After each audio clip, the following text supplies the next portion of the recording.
நெல்லை மாநகரில் அமைந்துள்ள உச்சிஷ்ட கணபதி ஆலயத்தில் சொர்ண ஆகாஷ்ண வைபவருக்கு தேய்பிறை அஷ்டமி வழிபாடு திரளான பக்தர்கள் தரிசனம். நெல்லையில் தாமிரபரணி ஆற்றங்கரையில் மணிமூர்த்தீஸ்வரம் எனும் இடத்தில் சுமார் 800 ஆண்டுகள் பழமை வாய்ந்த உச்சிஷ்ட கணபதி ஆலயம் அமைந்துள்ளது. இத்திருக்கோவிலில் வடகிழக்கு மூலையில் சொர்ண ஆகாஷ்ண பைரவர் சன்னதி அமைந்துள்ளது. மேலும் திருக்கோவில் வடகிழக்கே பைரவ தீர்த்தம் இருக்கின்றது. சிறப்புகள் பெற்ற இத்திருக்கோவிலில் அமைந்துள்ள பைரவருக்கு தேய்பிறை அஷ்டமி வழிபாடு நடைபெற்றது. ஒவ்வொரு மாதம் தேய்பிறை மற்றும் வளர்ப்பிறைகள் வரும் அஷ்டம் திதியை பக்தர்கள் பைரவ வழிபாடாக சிறப்பாக கொண்டாடி வருகின்றனர்.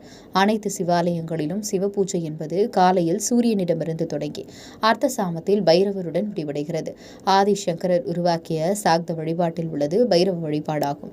வைகாசி மாத தேய்பிறை அஷ்டமி தினமான இன்று மாலை நவகலசம் வைத்து யாகம் வளர்த்து பூர்ணாகதி நடைபெற்றது. அதனைத் தொடர்ந்து பைரவருக்கு மாப்பொடி, மஞ்சள், பால், தயிர், தேன், இளநீர், விபூதி, சந்தனம் கொண்டு அபிஷேகங்கள் நடைபெற்றது. தொடர்ந்து மகா கும்பங்கள் எடுத்து வரப்பட்டு மகா அபிஷேகம் நடைபெற்றது. சிறப்பு அலங்காரத்தில் சொர்ண ஆகாஷ்ண பைரவர் பக்தர்களுக்கு காட்சியளித்தார். பைரவ அர்ச்சனைக்கு பிறகு கோபுர ஆரத்தி, நட்சத்திர ஆரத்தி காண்பிக்கப்பட்டது. பக்தர்கள் அகல் விளக்கு மற்றும் பூசணி விளக்கு ஏற்றி பைரவரை வழிபாடு செய்தனர். திரளான பக்தர்கள் தேய்பிறை அஷ்டமி பூஜையில் கலந்து கொண்டு சுவாமி தரிசனம் செய்தனர். உங்கள் பகுதியில் உடனுக்குடன் முக்கிய செய்திகள் உங்கள் விரல் நுனியில் காண எங்கள் தவசி நியூஸ் 24 சேனலை காண தவறாதீர்கள். உங்கள் நெல்லை செய்தியாளர் பகவதி ராஜாவுடன் உங்கள் தவசி ரமேஷ்.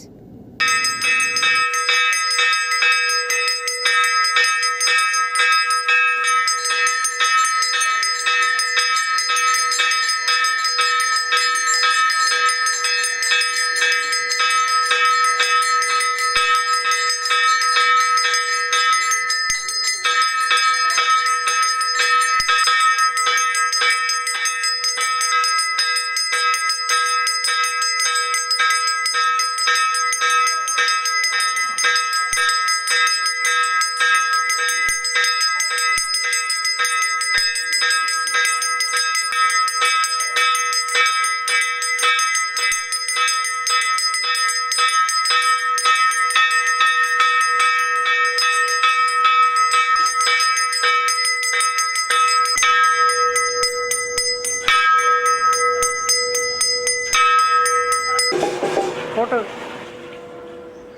हाँ फोटो उठा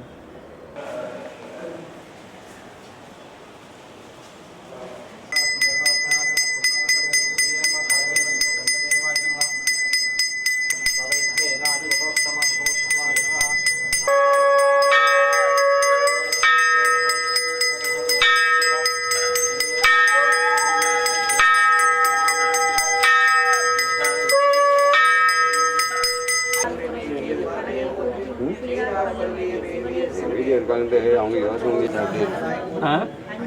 நல்லா இருக்கிற மாதிரி தெரியுது.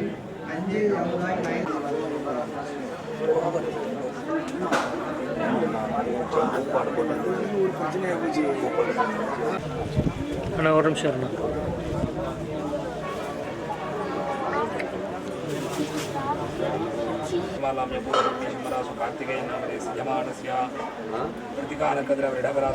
शिवं शङ्करं देवदेवाय